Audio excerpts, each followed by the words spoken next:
Hola maestras y maestros, para mí es un orgullo y un gusto estar aquí comentándoles, trayéndoles algunas reflexiones acerca de lo que considero podrían ser algunas contribuciones de la narrativa pedagógica y particularmente de la documentación narrativa de experiencias escolares. La narrativa pedagógica en realidad tiene una larga historia, ¿no? La misma pedagogía se forjó narrativamente. Grandes pedagogos construyeron su diario pedagógico a partir de relatos y de historias, ¿no? Podríamos nombrar muchos ejemplos de pedagogos que construyeron su saber a partir de contar historias.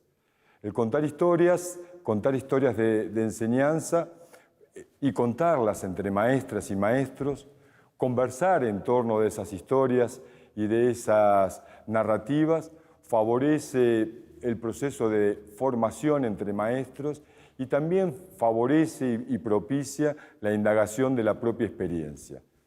La idea es relativamente sencilla, aunque compromete la responsabilidad pedagógica de los docentes en cada ámbito escolar. La idea es que cada maestro, cada maestra escriba su relato, una historia de algunas cuestiones que resultaron significativas en términos pedagógicos para ellos mismos y también para sus alumnos y alumnas. La idea es que este relato circule en colectivos de maestros, todos narradores de historias, y que en ese intercambio se potencie, ¿no?, la interrogación y la reflexión sobre la práctica. La narrativa, históricamente, ha significado que los maestros se conviertan en pedagogos, es decir, en sujetos que producen saber pedagógico, y que al mismo tiempo ese saber pueda ser transmitido a otros y potenciado en el ámbito del desempeño y de la práctica escolar.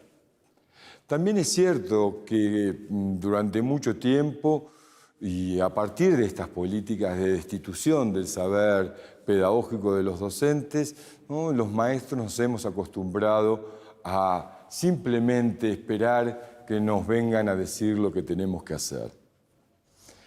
La narrativa permite justamente lo contrario, que nuestra palabra sea escuchada y que los ámbitos colectivos en donde esta palabra y estas historias puedan circular, puedan constituirse también en espacios de autoformación y de conformación entre maestros. Esta es otra de las potencialidades de la narrativa pedagógica cuando circula entre maestros. Favorecer procesos en donde los maestros se apropian de su propia formación al mismo tiempo que se apropian del currículum. Y al tiempo que producen saber pedagógico y saber curricular, ¿no?, se proyectan como un activo sujeto de transformación escolar. Y además de eso permite que los docentes, maestros y maestras, se convierten en autores de relatos pedagógicos en la medida que esos relatos y esas historias se disponen públicamente, es decir, se publican, ¿no?, se inscriben en el debate público y en el debate especializado de la educación, propiciando conversaciones productivas con los especialistas y los cientistas de la educación, los planificadores, los diseñadores de currículum. La idea es construir documentos narrativos y curriculares escritos por maestros y por maestras. Generar las condiciones implica desaprender varias cosas.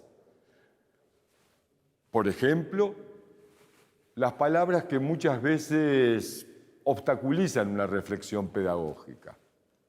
Y eso se hace hablando, escribiendo muchas versiones del relato, hasta llegar a una que podamos pensar que es la primera versión del relato, sabiendo que esa no va a ser la última, sino que eso va a implicar un proceso de conversación entre pares. Constituir el colectivo de docentes narradores, entonces, es indispensable para que los docentes se sientan cómodos para hablar y escribir. Y eso no es tan sencillo, porque implica que los docentes sientan la confianza y se sientan cómodos para contarnos sus secretos, para contarse entre maestros y maestras los secretos pedagógicos de su práctica. Una historia que les haya resultado significativa, una experiencia que les haya por algún motivo llamado la atención o significado un aprendizaje fundamental en su historia como docentes, puede ser el motivo que dispare la historia. Los colectivos implican un espacio de colegialidad en donde las relaciones horizontales entre pares garantizan la circulación de la palabra. No resulta fácil que los maestros ganaran la confianza para contar sus historias.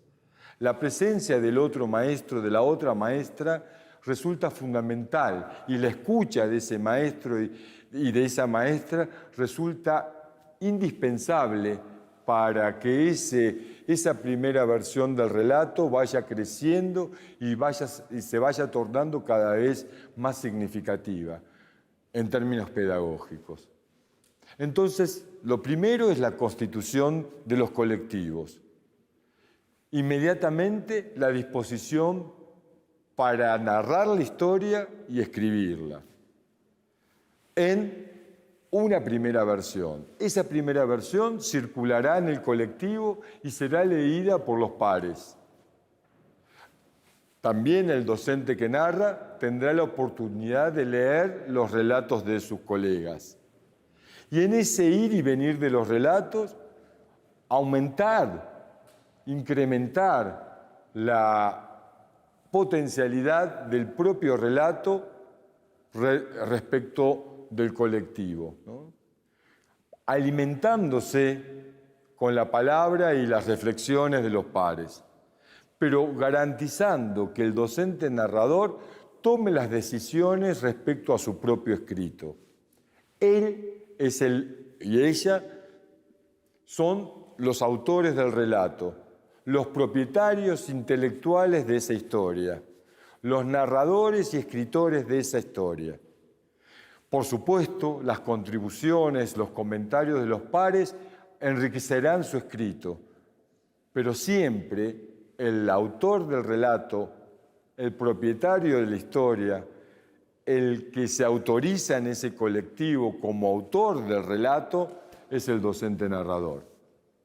Esto se hace varias veces, mediado por un coordinador o por un moderador de la dinámica grupal, que garantice que los relatos circulen, que sean leídos, que sean comentados y que sean dispuestos en conversación pedagógica. Cada versión de relato entonces está mediada por la lectura, el comentario y la conversación entre pares. Y así, en un proceso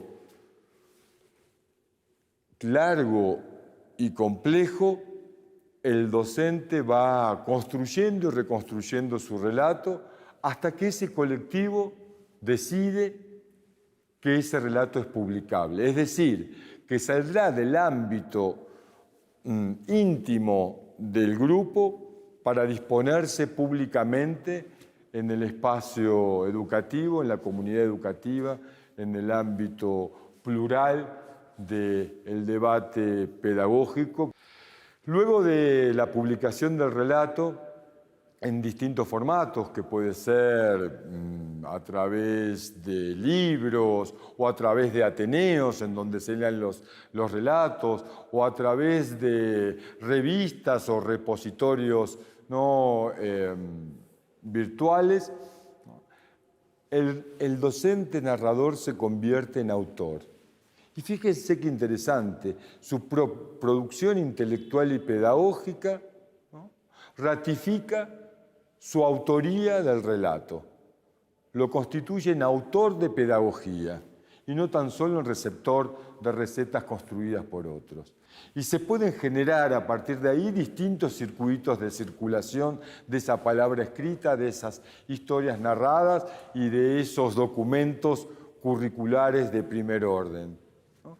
Favoreciendo también a la idea del currículum, para entenderlo no solamente como una prescripción para la enseñanza o una selección, organización y secuenciación de contenido, sino revitalizando el currículum a partir de experiencias vividas en las escuelas. El currículum de México contada, narrado por sus fundamentales protagonistas, los maestros y las maestras que a través de su trabajo cotidiano hacen la escuela.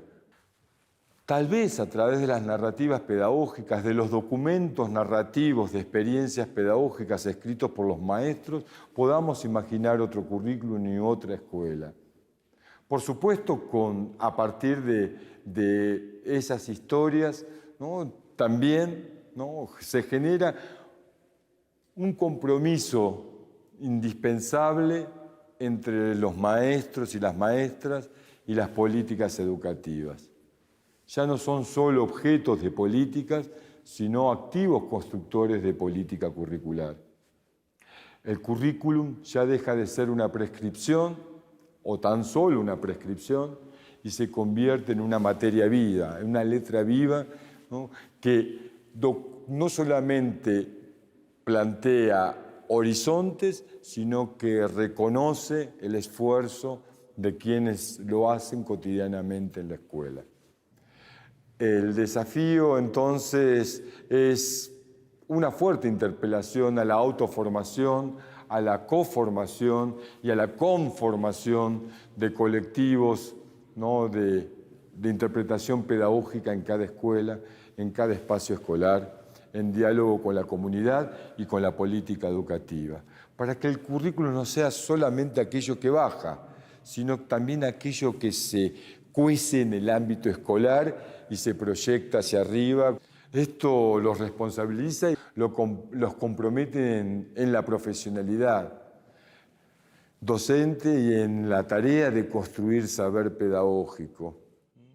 Y calificando y recualificando el trabajo de los maestros y las maestras como constructores cotidianos de la experiencia escolar y del currículum escolar. Así que les dejo un saludo de corazón y espero que el trabajo sea productivo y que termine plasmándose en ese horizonte que solo sus relatos nos permitan avisorar. Hasta la próxima. Gobierno de México.